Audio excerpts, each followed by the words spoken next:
આ ભરૂચનો એક એવો ધમધમતો રોડ છે જ્યાંથી હજારો પરિવારોના સપના દરરોજ પસાર થાય છે. આ એવો માર્ગ છે જ્યાંથી લોકો પોતાના ઘરેથી નીકળી રોજગાર માટે જાય છે, વેપાર ધંધા માટે જાય છે, પોતાના પરિવારનું ગુજરાન ચલાવવા માટે નીકળે છે.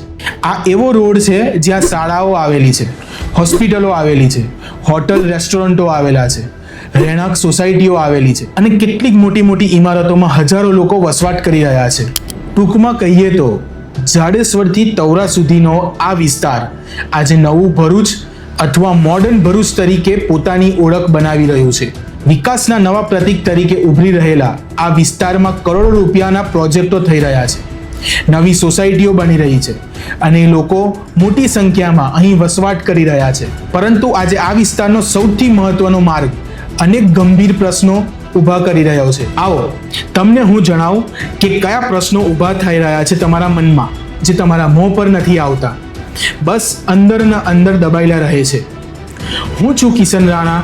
આ વિડીયો તમે લાસ્ટ સુધી જોજો, કેમ કે દરેક પ્રશ્નો હું તમને માહિતીપૂર્વક એનો જવાબ આપીશ અને વિગતવાર જવાબ આપીશ. બૌરા દ્વારા અંદાજે 13.64 કરોડ રૂપિયાના ખર્ચે જાડેશ્વર ચોકડીથી તવરા સુધીનો રોડ વિકસાવવામાં આવ્યો. પરંતુ આજે એ રોડ પર નીકળતા લોકો પૂછે છે કે કરોડો રૂપિયા ખર્ચાયા પછી પણ રોડની આવી હાલત કેમ? સ્થાનિક લોકોના જણાવ્યા અનુસાર રોડ બન્યાને હજુ બહુ લાંબો સમય નથી થયો, છતાં અનેક જગ્યાએ રોડની સપાટી બગડતી જોવા મળી રહી છે.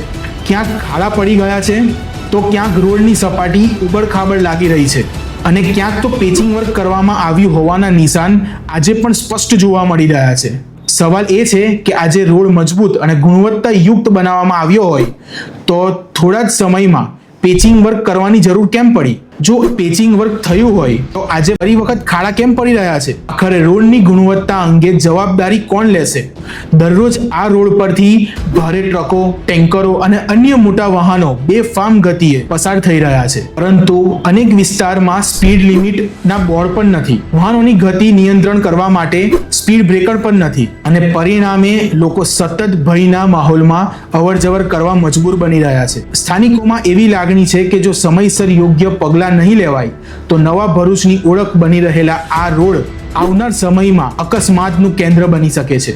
ખાસ કરીને જ્યાં રહેણાંક વિસ્તારો વધુ છે, જ્યાં બાળકો શાળાએ જાય છે, જ્યાં વૃદ્ધો રોડ ક્રોસ કરે છે, જ્યાં હોસ્પિટલ અને વેપારી સંસ્થાઓ આવેલી છે, ત્યાં યોગ્ય અંતરે સ્પીડ બ્રેકર અને સ્પીડ લિમિટના બોર્ડ લગાવવાની તાત્કાલિક જરૂરિયાત અનુભવાઈ રહી છે. રોડની વચ્ચે બનાવવામાં આવેલા ડિવાઈડર પર પણ હવે ચર્ચાનો વિષય બન્યો છે. ઘણી જગ્યાએ ડિવાઈડરો પર ખાનગી કંપનીઓના મોટા બેનરો અને જાહેરાતો લગાવવામાં આવી રહી છે. આ બેનરો માત્ર જાહેરાતો નથી, પરંતુ ઘણી વખત વાહન ચાલકો માટે દ્રશ્ય અવરોધ પણ બની રહ્યા છે. જો કોઈ વ્યક્તિ રોડ ક્રોસ કરવા ઊભી હોય અથવા સામેની બાજુથી કોઈ વાહન આવી રહ્યું હોય તો આવા બેનરોને કારણે સમયસર દેખાતું નથી અને અકસ્માતનું જોખમ વધી જાય છે. પ્રશ્ન એ છે કે શું રોડની સલામતી કરતા જાહેરાત વધુ મહત્વની છે? શું ડિવાઈડરનો ઉપયોગ સુરક્ષા માટે થવો જોઈએ કે બ્રાન્ડિંગ માટે? અને જો આવતીકાલે કોઈ દુર્ઘટના બને તો તેની જવાબદારી કોણ લેશે? આજે જરૂર છે સંબંધિત તંત્રના રોડનું તાત્કાલિક સર્વેક્ષણ કરવાનું, જ્યાં પેચિંગ વર્ક કરવામાં આવ્યું છે ત્યાં ગુણવત્તાની તપાસ કરવાનું, યોગ્ય સ્થળે સ્પીડ બ્રેકર અને સ્પીડ લિમિટના બોર્ડ લગાવવાનું અને ડિવાઈડર પર લગાવવામાં આવેલા દ્રશ્ય અવરોધ બેનર દૂર કરવાનું. આ દરેક સમસ્યાનું નિરાકરણ વહેલી તકે આવે તેની અમે આશા રાખીએ છીએ. આવા જ વિડીયો અવારનવાર જોવા માટે અમને ફોલો કરો અને સબસ્ક્રાઇબ કરો. જય હિન્દ, જય જય ગરવી ગુજરાત.